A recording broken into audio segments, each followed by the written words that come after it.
Hello and welcome to CMS Snooker TV. My name is Charlie and today we'll be going through the top 8 seeds in the World Snooker Championship and their season so far.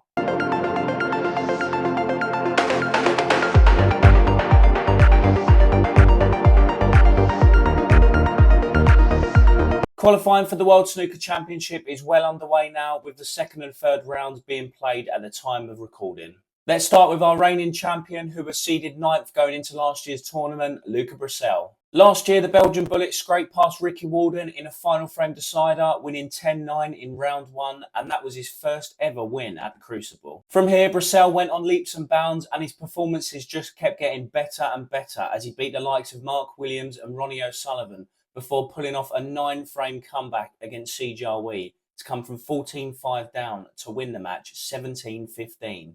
Brecel then beat Selby 18-15 in the final to become the 4th person from outside the UK to win the World Championships and the first ever from continental Europe. This season has been a real struggle for Luca Brecel, who admits he's lost the snooker spark after winning at the Crucible, and he's trying his hardest to relight the flame. As we look back to the start of the season, things didn't go so bad for him at the beginning. He lost to Barry Hawkins in the last 16 of the European Masters, who went on to win the tournament, and he lost in the final of the Shanghai Masters to Ronnie O'Sullivan, who again won the tournament. So he lost to the people that ended up being the best player that week. The Belgian Bullet lost in qualifying at the British Open and then made a last 16 appearance in the English Open. Both times he was beaten by Junhui, which again, they're not bad results when you actually look at who he's losing to. Brecel withdrew from the Wuhan Open and was then shockingly beaten in the last 64 of the International Championship 6-3 by 63 ranked Mark Davis.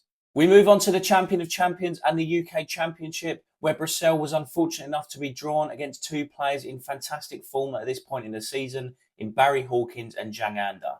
So this compounded 3 early exits in a month for the Belgian. A string of early exits ensued in the Scottish Open and German Masters qualifying to Isprit Singh Chadha, which confirms that Brecel would not be in the top 32 on the one-year list when the World Grand Prix qualifying cut off. February did prove to be a turning point for the Belgian Bullet, who made it to the last 16 of the Welsh Open, losing to runner-up Martin O'Donnell. He put up some really good performances in Riyadh for the World Masters of Snooker, where he lost in the final to Ronnie O'Sullivan, but these were shorter format matches and the tournament was a glorified exhibition. Just as he looked to be improving in time for his World Championship title defence, he was then thrashed in the World Open by Stephen Maguire 5-1. It's always easy to look at the players that Brecel has been losing to and saying you should be beating him as world champion, for example. But the thing is with Brecel, it's not necessarily about that. It's about the attitude he shows in the performances. When he doesn't care, he just gives up completely. And that's the worrying thing. The one place you can't afford to go missing is the Crucible. Do I think Luca Brecel is going to break the Crucible curse and win the World Championship this year? No. I think as soon as he loses it in his head, he just falls apart. All 32 players that make it to the Crucible, we know can play snooker, but it's whether they can deal with the mental side of the game as well. Everyone will be watching him very closely for sure, because when he does get going, he's fantastic. And if he gets on a roll, he could be really dangerous, just like he was last year. Next up, we have the player seeded number 2, the world number 1, Ronnie O'Sullivan, who has dazzled and amazed fans this season with some excellent displays, which has seen him win 5 trophies this season. At the ripe old age of 48, these 5 trophies include 2 of the Triple Crown events so far, with the Rocket only needed 1 more to complete the Triple Crown full house in 1 season. What's made the Rocket season so much more impressive is the fact that he has withdrawn from a lot of tournaments, specifically in the beginning of the season, to keep himself mentally and physically fit so he can perform at the best of his abilities when he does turn up to a tournament. We start off with 2 tournaments at the beginning of the season at which the Rocket withdrew from, the European Masters and the Championship League. He was quoted in the summer saying that he was going to pull out of a lot of UK-based events, so this didn't really come as any surprise. The Shanghai Masters followed for Ronnie, who beat Carter, Higgins, Selby and Brecel on his way to winning the title and picking up £210,000. We know how much Ronnie loves these prestigious high cash events. As far as ranking events went, Ronnie did show signs of improvement in the early part of the season in the tournaments that he did enter. He had a last 16 finish in the English Open, then a quarter-final finish in the Wuhan Open, a semi-final finish in the International Championship where he was beaten by the eventual champion Zhang Anda. Around this time, the Rocket was complaining quite a lot about an elbow problem he had. When he was taking shots in a few of these tournaments, he'd come up and start rubbing it, and you could tell that there was something not quite right. In an interview, he said that this is something he'd been struggling with since he won the last World Championship in 2022. We know Ronnie likes to turn up to the big events, and in our first Triple Crown event of the season, boy did he do that.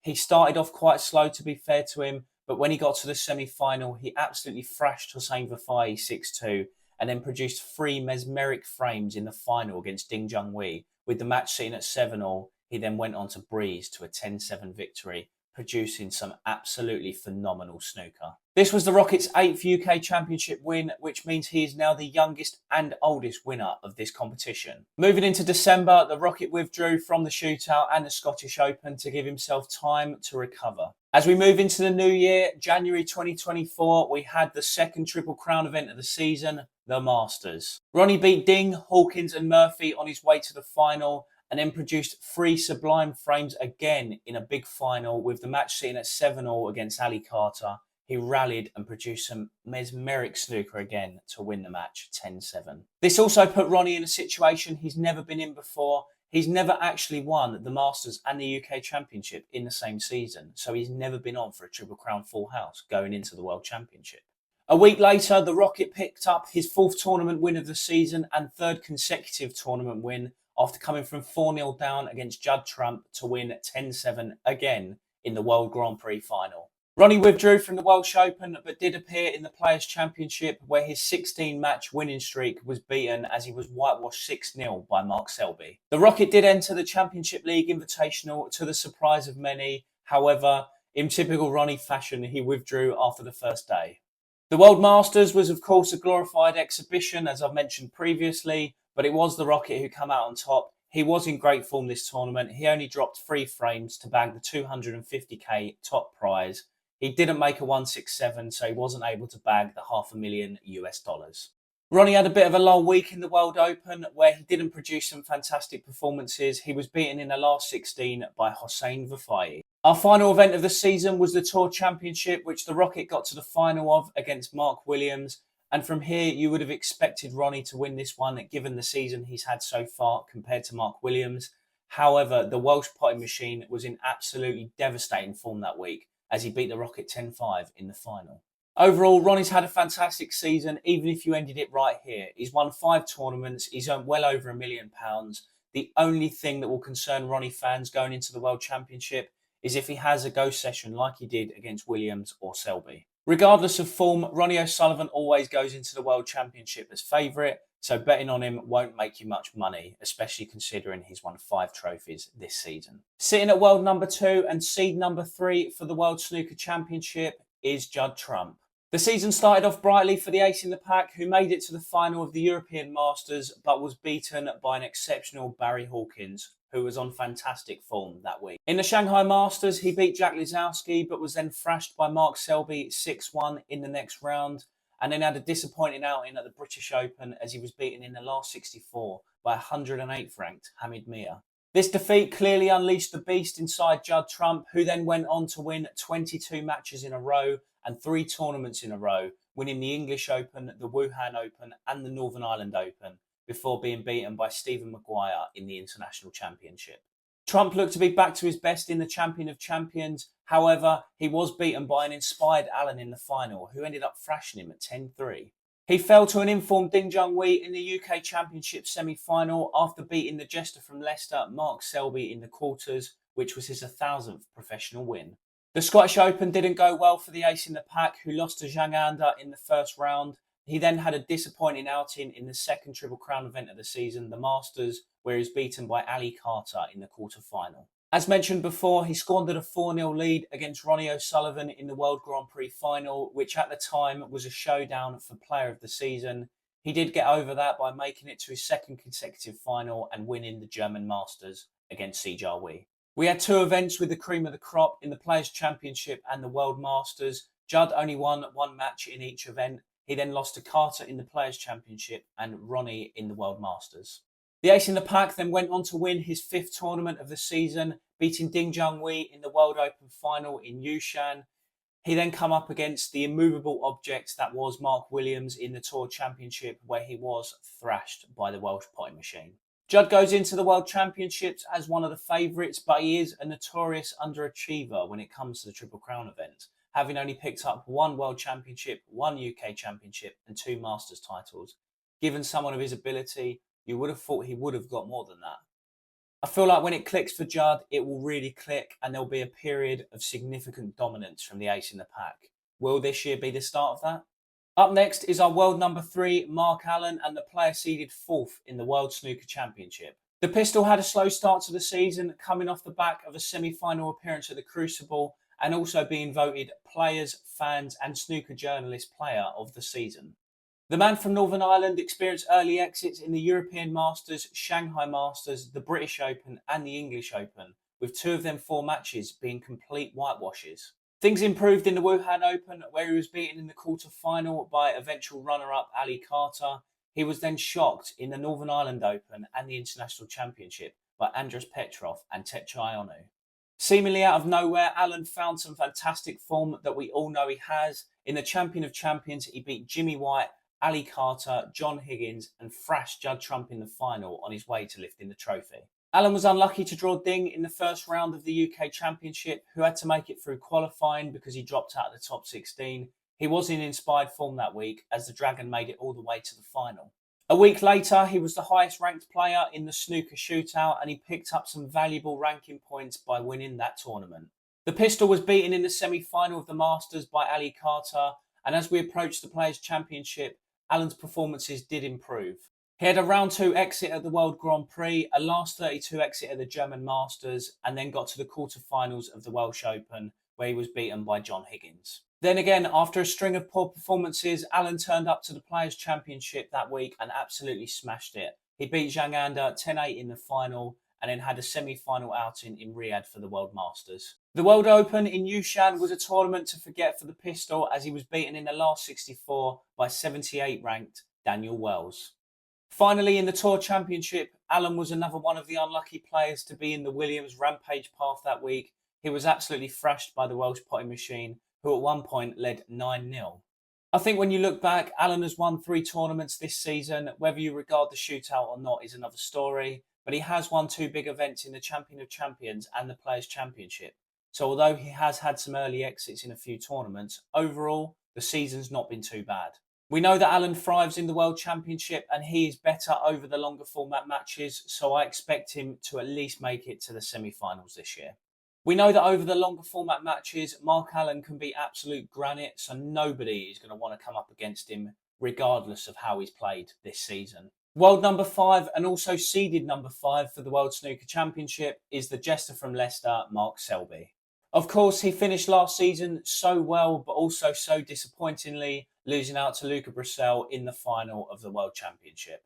He's always a favourite to do well in the World Championship because he is so good over the longer format matches. They are the Selby matches, and that's why he's a 4-time world champion. Given the negativity he's placed on his own performances this season, his season didn't actually start off that bad. He was beaten in the European Masters and Shanghai Masters by Barry Hawkins and Ronnie O'Sullivan, who both went on to win the events. A couple of weeks later, he made it to the British Open final, where he lost to Mark Williams, who was just untouchable that week, so the signs were still positive. Poor showings can quickly dampen spirits, however, as Selby experienced early exits in the English Open, Wuhan Open, Champion of Champions, before being thrashed by eventual International Championship finalist Tom Ford. Selby won a couple of matches to get to the last 8 of the UK Championship. However, he did follow that up with a bad result in the Scottish Open, where he lost in the last 32 to Matthew Selt. Selby didn't dazzle in the Masters or the World Grand Prix, where he reached the quarter-finals on both occasions. This was followed up by 2 disappointing results, which you'd expect someone like Selby to win, as he lost 5-1 to Marco Fu in German Masters qualifying. He was then beaten in the Welsh Open by Aaron Hill. The Players' Championship came around and it was another really good week for Selby, who put in one of the performances of the week, thrashing Ronnie O'Sullivan 6-0. However, he did lose to Zhang Anda in the semi-final. In Riyadh for the World Masters of Snooker, Selby was beaten in the first round. However, he did win the Championship League Invitational a week later, which I would have thought would have been at least a little confidence booster for the jester from Leicester. After that mini bust for Selby, the season seemed to end on a low as he was beaten in the last 16 of the World Open by Jackson Page. He was then beaten 10-8 in the first round of the Tour Championship and threatened that this World Championship could be his last. Selby obviously has very high standards for himself given he is a 4-time world champion, but when you actually look at his season, it's not been that bad. He's made almost £200,000 this year and he sits 11th on the one-year list, so he really hasn't dropped that low. Selby's always a semi-final favourite for me, even with his recent performances, because once you get past the best of 19 match, round 1 at the Crucible, he is so difficult to beat. After his displays against Ronnie, Judd and Alan, the top 3 in the world, Mark Williams will go into the World Snooker Championship with an abundance of confidence.